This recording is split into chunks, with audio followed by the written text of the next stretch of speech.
আহোম যুৱ পৰিষদৰ উদ্যোগত মাঘ বিহুৰ লগত সংগতি ৰাখি শিৱসাগৰৰ ঐতিহাসিক ৰংঘৰ বাকৰিৰ ৰূপহী পথাৰত 5 দিনীয়া কাৰ্যসূচীৰ আয়োজন কৰা ৰংপুৰ মেলাৰ আনুষ্ঠানিকভাৱে সামৰণি পৰে। সামৰণি অনুষ্ঠানৰ বৰ্ণাঢ্য সাংস্কৃতিক কাৰ্যসূচী কেন্দ্ৰ কৰি হোৱা ব্যাপক জনসমাগমত উদুলি হৈ পৰে ৰংঘৰ বাকৰিৰ ৰূপহী পথাৰ।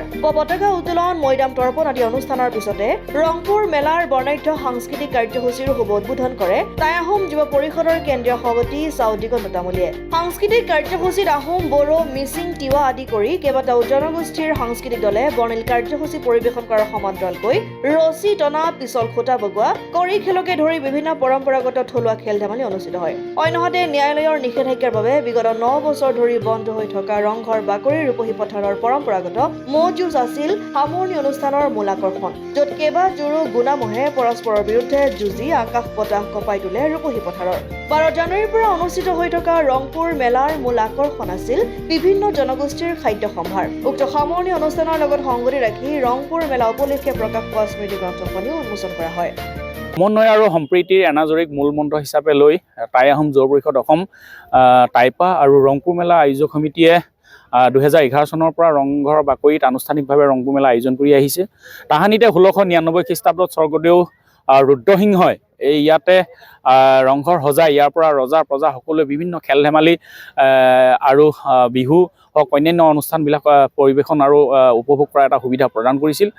আৰু আমিও নৱপ্ৰজন্মৰ মাজত ক্ৰমান্বয়ে হেৰাই যাব ধৰা যিবিলাক পৰম্পৰাগত খেল ধেমালি আছিল, ম'হ যুঁজ হওক, কৰি খেল, ধূপ খেল, ৰছী টনা, পিছল খুঁটাত বগোৱা, টাংগুটি, বিভিন্ন ধৰণৰ যিবিলাক আমাৰ পৰম্পৰাগত চহা জীৱনৰ, গ্ৰাম্য জীৱনৰ যিবিলাক আমাৰ পুৰণি খেল আছিলে, এই খেলসমূহবিলাক আমি পুনৰ উদ্ধাৰৰ এটা প্ৰচেষ্টা আমি হাতত লৈছিলোঁ। ৰংপুৰ নগৰৰ আৰু ৰংঘৰৰ প্ৰাচীন ঐতিহ্য পুনৰুদ্ধাৰ প্ৰচাৰ আমি এটা পদক্ষেপ লৈছিলোঁ। আৰু লগতে শিৱসাগৰ জিলাত যাতে পৰ্যটনটো উদ্যোগটোৱে প্ৰাণ পাই উঠে তাৰ বাবে আমি এটা পদক্ষেপ আমি গ্ৰহণ কৰিছিলোঁ। গতিকে এই সকলোখিনি লৈ ৰংপুৰ মেলা আগবাঢ়িছে আৰু আজি চতুৰ্থ বৰ্ষত ভৰি দিছে। গতিকে মই সকলো ৰাইজৰ আজি সহযোগিতা আমি উপস্থিতি কামনা কৰিছোঁ।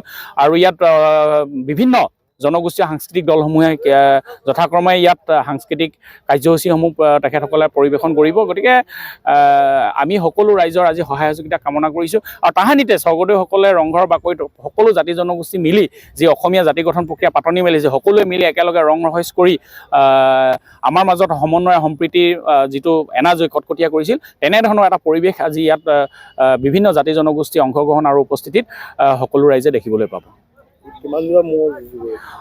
আজি আমি ঐতিহাসিক ম'হ যুঁজটো কিছু সময়ৰ পাছতে হ'ব। ইয়াত ইতিমধ্যে 10 যোৰামান ম'হে যুঁজাৰ কথাটো আমাক ইতিমধ্যে নিশ্চিতি প্ৰদান কৰিছে আৰু প্ৰায় 30,000 দৰ্শক ইয়াত সমবেত হ'ব বুলি আমি আশা প্ৰকাশ কৰিছোঁ। শিৱসাগৰৰ পৰা ছৈয়দ মুস্তাকুৰ ৰহমানৰ ৰিপৰ্ট, অসম আদিত্য।